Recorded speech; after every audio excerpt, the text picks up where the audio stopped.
Ada berapa jenis bebek yang kamu tahu? Bebek goreng? Bebek panggang? Bukan itu maksud aku. Selama ini kita mungkin cuma familiar dengan dua jenis bebek, yakni petelur dan pedaging, dengan corak dan warna yang hampir sama. Cenderung netral seperti hitam, coklat, abu-abu, dan putih. Namun ternyata ada loh jenis bebek yang coraknya meriah, dengan bulu warna-warni yang indah. Saking menawarnya bebek hias mungil bernama Duck Mandarin atau bebek Mandarin ini dinobatkan sebagai bebek tercantik di dunia. Harganya juga mahal banget, bisa sampai belasan juta. Mau tahu proses budidayanya seperti apa?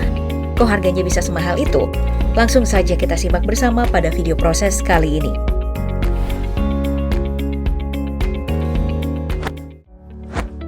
Awal kehadirannya di Indonesia, bebek Mandarin sebenarnya hanya diperuntukkan sebagai penghuni di kebun binatang dan menjadi satwa yang hanya bisa dipelihara oleh segelintir orang. Namun belakangan, bebek Mandarin yang berasal dari Cina ini mulai dikenal luas dan menjadi peliharaan banyak orang-orang biasa, khususnya mereka yang memiliki hobi mengoleksi hewan hias. Mereka yang telah memiliki bebek Mandarin akan mengembangbiakannya melalui proses perkawinan. Makanya bebek Mandarin dijual sepasang, betina dan jantan.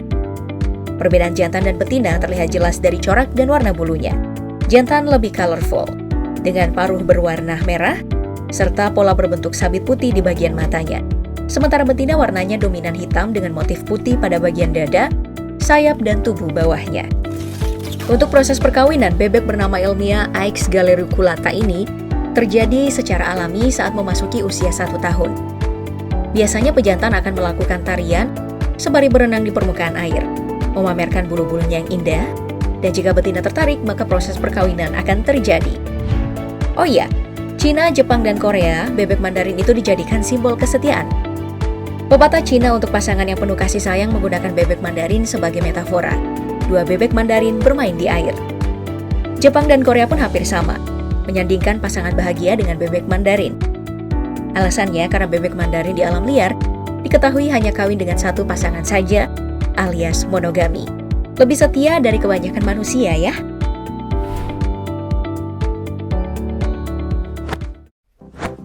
Selepas kawin, bebek Mandarin jantan dan betina akan terbang mencari pohon. Di habitat aslinya, yaitu perairan tawar yang di sekitarnya itu terdapat pepohonan, bebek Mandarin biasanya akan memilih pohon yang pernah menjadi rumah burung pelatuk. Mereka akan bersarang di sana hingga akhirnya betina bertelur. Itulah mengapa saat budidaya bebek Mandarin, pada kandang juga harus disediakan kandang-kandang kecil, tergantung di dinding dilengkapi dengan lubang, agar betina punya tempat untuk bertelur. Jantan biasanya akan menemani betina bertelur, namun akan turun dari sarang sebelum telurnya menetas. Sementara betina akan terus mengerami telur hingga 29-30 hari lamanya. Betina sekali bereproduksi sanggup mengeluarkan 10 hingga 12 butir telur jika berada di habitat aslinya. Sementara di penangkaran hanya mampu bertelur 6 hingga 7 butir saja.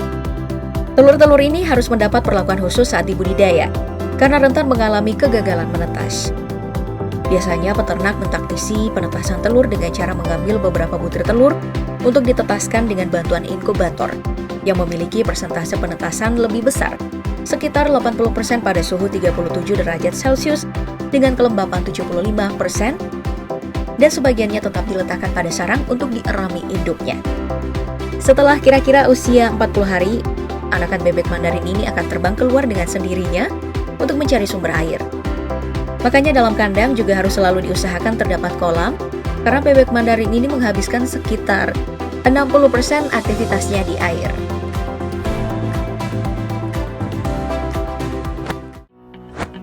Pada usia tersebut, anakan bebek Mandarin juga sudah mulai diberi pakan secara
Selanjutnya, yang paling penting dari budidaya bebek Mandarin ini adalah perawatannya.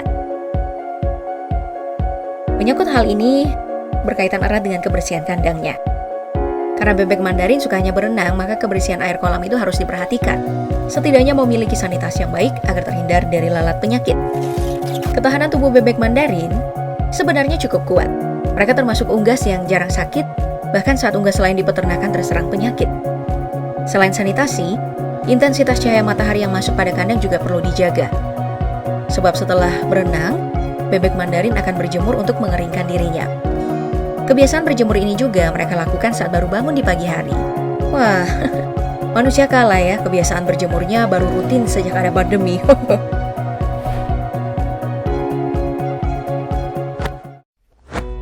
Selanjutnya, bebek-bebek Mandarin yang sehat dan memasuki usia kawin akan mulai dipasarkan. Tentu saja sebagai bebek hias, bebek Mandarin tidak bisa dikonsumsi dagingnya, karena katanya sih rasanya kurang enak jika dibandingkan dengan daging bebek pada umumnya. Bagi para pecinta satwa langka dan unik, apalagi di Indonesia ya, yang pasarnya masih sedikit, bebek Mandarin ini tetap menjadi incaran. Sepasang bebek Mandarin dibanderol mulai dari harga 8 juta hingga 15 juta rupiah. Wow, berkali-kali lipat dari harga sepasang bebek petelur dan pedaging yang dijual hanya dengan harga 30.000 hingga 65.000 rupiah. Ya, karena harganya fantastis ini juga lah, bebek Mandarin semakin banyak diburu di alam liar untuk dijadikan komoditas. Populasi mereka juga telah menyebar hingga Eropa, meski sejauh ini memang belum ada laporan terkait status konservasinya yang terancam. By the way, kamu pernah ketemu bebek mungil kayak warna ini?